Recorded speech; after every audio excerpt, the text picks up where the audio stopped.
नमस्कार, स्वागत है आपका इस बुलेटिन में। मैं धर्मराज सिंह और सबसे पहले बात करेंगे देहरादून की, जहां पर बीजेपी कोर कमेटी की जो बैठक चल रही थी वो खत्म हो गई है।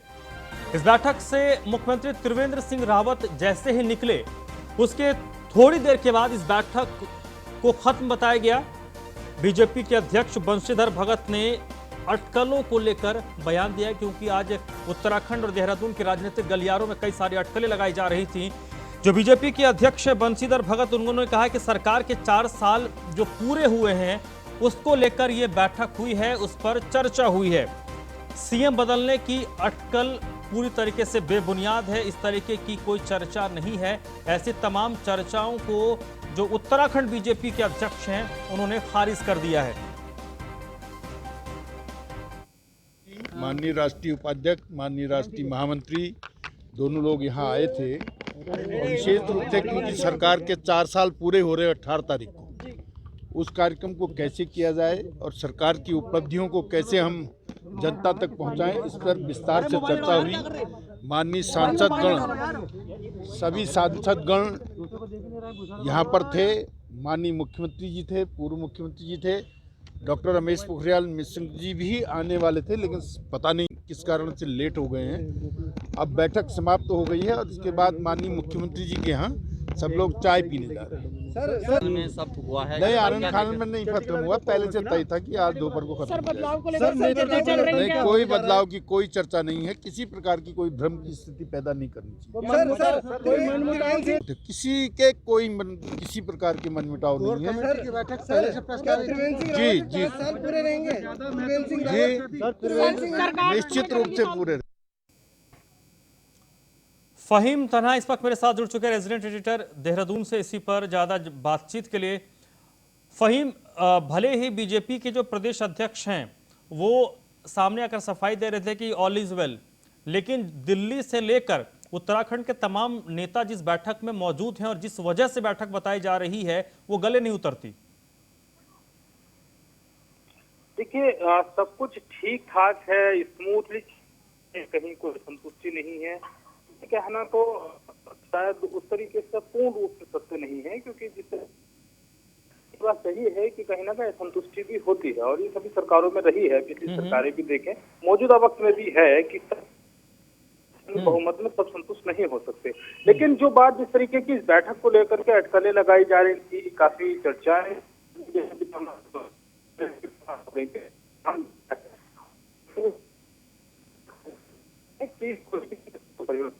कोई मसला नहीं, ना इस तरीके की ना कोई तरीके की बात थी। लेकिन जो अपनी जगह एक मसला है, अचानक से बैठक हुई, बाद में होनी थी, आज हुई, उसमें तमाम बिंदु हुए हैं। तो बाकी जो चलिए फहीम, आप हमारे साथ बने रहिएगा। तो फिलहाल यहां पर सरकार की अगर हम बात करें तो जो बीजेपी के प्रदेश अध्यक्ष हैं उनकी ओर से ये बताया जा रहा है कि ऑल इज वेल, लेकिन इसी बीच एक बड़ी खबर आ रही है कि जो बीजेपी की कोर कमेटी की बैठक खत्म हुई है, सीएम आवास में विधायकों की जो बैठक है वो अब मुख्यमंत्री त्रिवेंद्र सिंह रावत ले रहे हैं। सीएम के घर पर सभी विधायकों को बुलाया गया है और विधायकों के साथ बैठक हो रही है। आखिरकार क्या ये कोई परिपाटी है कि बजट भी आज पेश नहीं किया गया, एक दिन पहले किया गया है। जो प्रेस कॉन्फ्रेंस होती है उसी दिन होती है। दिल्ली से लेकर उत्तराखंड के तमाम जो बड़े नेता हैं, जो केंद्र में भी दखल रखते हैं, वो सभी मौजूद हैं। जो केंद्र में मंत्री हैं वो इस बैठक में शामिल हुए। आखिरकार उसके बाद मुख्यमंत्री के आवास पर विधायकों की बैठक हो रही है। ये जो सिनेरियो है वो कुछ कहानी जरूर बता रहा है।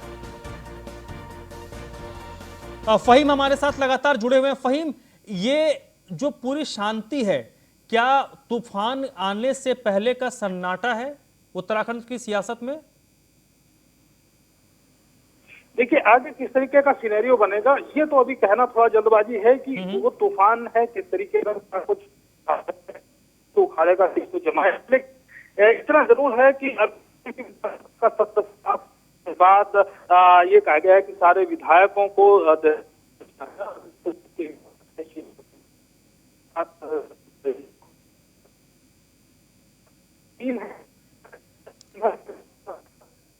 चलिए फहीम, आप हमारे साथ बने रहिएगा। तो अपने हम दर्शकों को बता दें कि उत्तराखंड की सियासत में इस वक्त कुछ तो चल रहा है। हालांकि सत्ता पक्ष और बीजेपी की ओर से बताने की कोशिश की जा रही है कि ऑल इज वेल, सब कुछ बढ़िया है, कोई दिक्कत नहीं है। सरकार ने 4 साल पूरे किए हैं, त्रिवेंद्र सिंह रावत मुख्यमंत्री हैं और आने वाले 1 साल तक वो खुद उन्हीं को मुख्यमंत्री का पद संभालना है। लेकिन दिल्ली से जब बड़े बड़े नेता पहुंचे हैं पर्यवेक्षक के तौर पर और विधायकों के साथ अभी बैठक सीएम आवास पर चल रही है, ये जो पूरे सिनेरियो को अगर आप समझते हैं तो आपको जरूर लग रहा है कि कुछ ना कुछ तो हो रहा है। अब ये क्या हो रहा है इस पर वाकई अभी कमेंट करना थोड़ा जल्दबाजी होगा, लेकिन कहानी कुछ ना कुछ जरूर बुनी जा रही है। कुछ ऐसी बातें हैं जो छुपाई जा रही हैं, जो दिखना चाहिए वो दिखाया नहीं जा रहा है।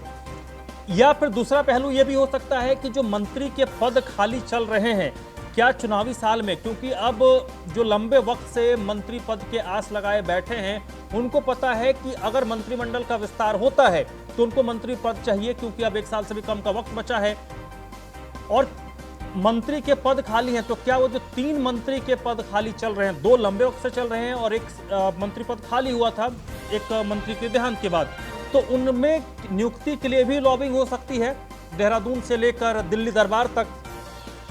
लेकिन क्या चल रहा है क्या नहीं चल रहा है, आधिकारिक तौर पर भारतीय जनता पार्टी की तरफ से कोई भी कुछ कहने को तैयार नहीं है। लेकिन इस वक्त जो अपडेट हमारे पास है, जो बड़ी खबर हमारे पास आ रही है, मुख्यमंत्री के आवास में तमाम विधायकों के साथ मुख्यमंत्री त्रिवेंद्र सिंह रावत एक बैठक कर रहे हैं। फहीम मेरे साथ लगातार जुड़े हुए हैं इसी पर ज्यादा जानकारी के साथ।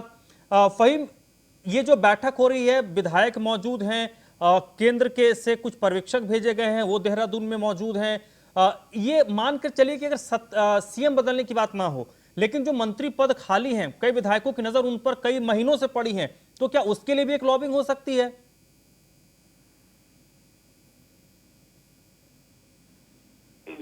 मंथन में अगला कदम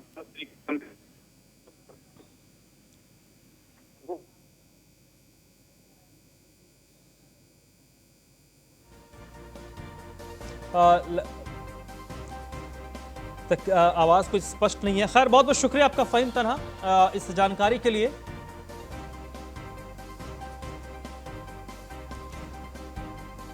उत्तराखंड में इस वक्त क्या चल रहा है, ये सबसे बड़ा सवाल है। सूत्रों के हवाले से जो हमारे पास अपडेट है, जो बड़ी खबर आपको इस वक्त हम बता रहे हैं, मुख्यमंत्री के आवास पर मुख्यमंत्री सभी विधायकों के साथ बैठक ले रहे हैं। मुख्यमंत्री विधायकों के मुखिया होते हैं।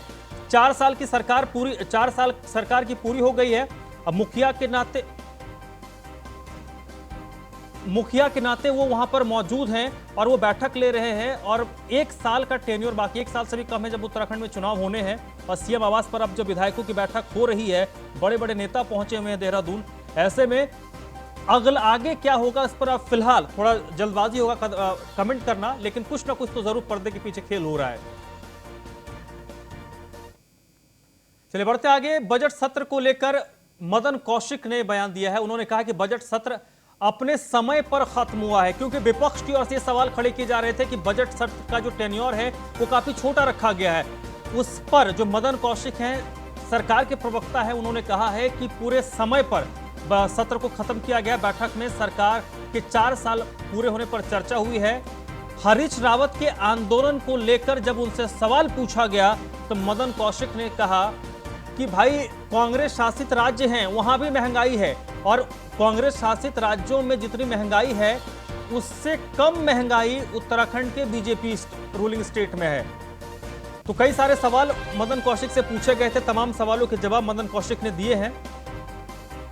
विपक्ष की ओर से लगातार जो सवाल पूछे जा रहे थे, जो सवाल महंगाई का मुद्दा हो, पेट्रोल डीजल की बढ़ती कीमतों का मुद्दा, वो मुद्दा उठाया जा रहा था। में नहीं है सत्र आप लोगों ने जल्दी समाप्त किया, ऐसा नहीं, हमने जल्दी नहीं किया। हमारा पूरा कार्य मंत्रणा समिति के अनुसार ही खत्म हुआ है। जो हमारा था, एक एक दिन हमने उसका सदुपयोग किया। रात के 8-8 बजे तक हमने हाउस चलाया, पूरा हाउस चला। सीएम साहब जल्दी चले गए थे, बैठक यहाँ कोर कमेटी की बैठक नहीं, मुझे जानकारी नहीं है, आपको होगा तो। आज हरीश रावत ने रस्सी के साथ ऑटो खींचा और गैस सिलेंडर उठा के महंगाई के खिलाफ प्रदर्शन किया। अब वो सब जानते हैं कि देखिए, हम लोगों ने अपने राज्य में महंगाई को कंट्रोल करने के लिए अपने जो जितने हमारे राज्य के कर लगते हैं हमने कम किया।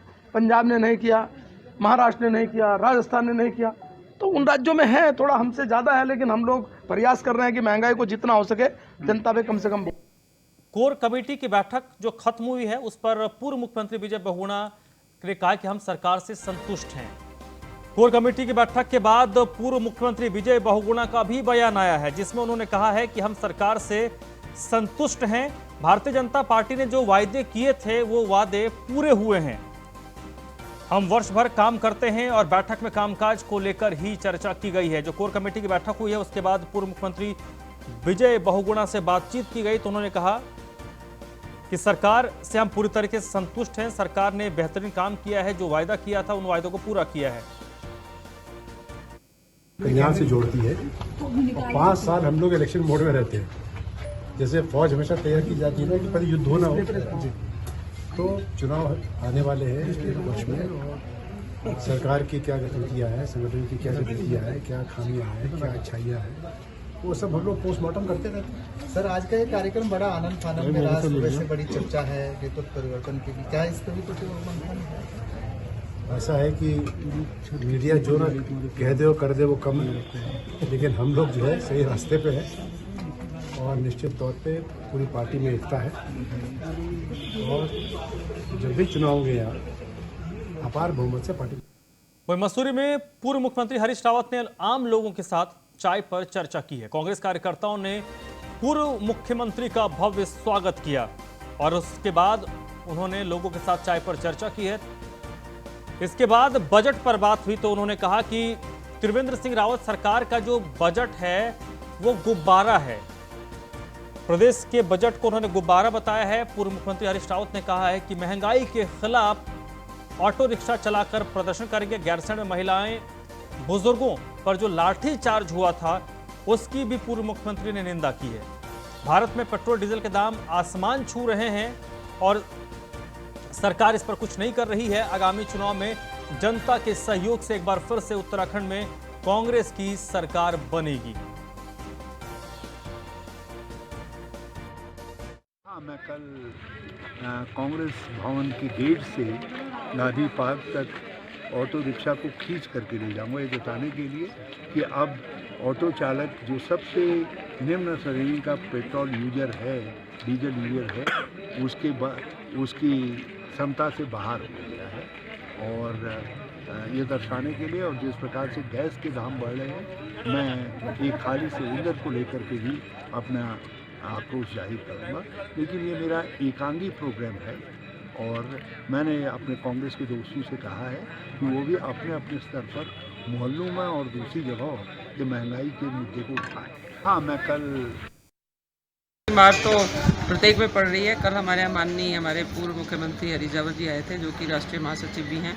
उनके आह्वान पे हमने अब ये शुरू कर दिया है मोहल्ले मोहल्ले गली गली में जाकर महिलाओं को जागरूक करना कि किस तरह से सिलेंडर के रेट बढ़ गए, किस तरह से खाने वाले तेल के रेट बढ़ गए और किस तरह से पेट्रोल डीजल के रेट दिन प्रतिदिन बढ़ते जा रहे हैं। और जो महिलाएं हैं उनकी किचन पे इसका गृहस्थी पे इसका असर पड़ रहा है, क्योंकि पिछले 1 साल से लॉकडाउन है और सभी बेरोज़गार हैं। क्योंकि मसूरी में ज़्यादातर लोग जो हैं वो कोई दिहाड़ी मजदूरी करता है, कोई स्कूलों में काम करता है, कोई होटल में काम करता है। तो जब सारे व्यवसाय बंद हो तो सभी जितने भी लोग हैं वो बेरोज़गार हो गए और उनका घर चलाना बहुत मुश्किल था। परंतु अब जैसे जैसे धीरे धीरे खुला तो इस सरकार ने एकदम उनके ऊपर मार मार दी और सारी चीज़ों के रेट बढ़ा दिए। क्योंकि जिस प्रकार इन्होंने पेट्रोल डीजल के रेट बढ़ाए उससे पूरी अर्थव्यवस्था जो है उसके ऊपर प्रभाव पड़ा है और प्रत्येक चीज़ के रेट बढ़ गए हैं। तो आज खाने का लाभ देख लीजिए, 150 रुपये लीटर हो गया। दूसरी तरफ पेट्रोल डीजल के रेट, तीसरी तरफ गैस जो कि 1000 रुपये तक पहुंच गई और गैस की सब्सिडी आनी भी बंद हो गई। तो ये बहुत ही गरीब मार हुई और आने वाले चुनाव में अब ये दिख जाएगा कि भाजपा ने जिस तरह गरीब मार करी है, अब गरीब जो है वो भाजपा को किस तरह से इस देश से भगाते हैं। प्रदेश कांग्रेस कमेटी के प्रदेश उपाध्यक्ष और जिला प्रभारी सूर्यकांत धस्माना ने आज कोटद्वार पहुंचकर 2022 विधानसभा चुनाव को देखते हुए कांग्रेस कार्यकर्ताओं से मुलाकात की और किस तरह से 2022 में प्रदेश में सरकार बनाई जाए इसको लेकर कार्यकर्ताओं के साथ चर्चा की। इस दौरान प्रदेश उपाध्यक्ष ने कहा कि प्रदेश में सरकार को लेकर भारी आक्रोश है। 4 वर्षों में त्रिवेंद्र सरकार ने प्रदेश को गर्त में धकेल दिया। महंगाई चरम पर है, बेरोजगारों की संख्या में लगातार इजाफा हो रहा है। इन 4 वर्षों में राज्य सरकार बेरोजगारों को रोजगार देने में पूरी तरीके से विफल रही है। जनता के आक्रोश को देखते हुए कांग्रेस राज्य में 7 विशाल रैलियां करेंगी, जिसका शुभारंभ 14 मार्च से श्रीनगर गढ़वाल से होगा।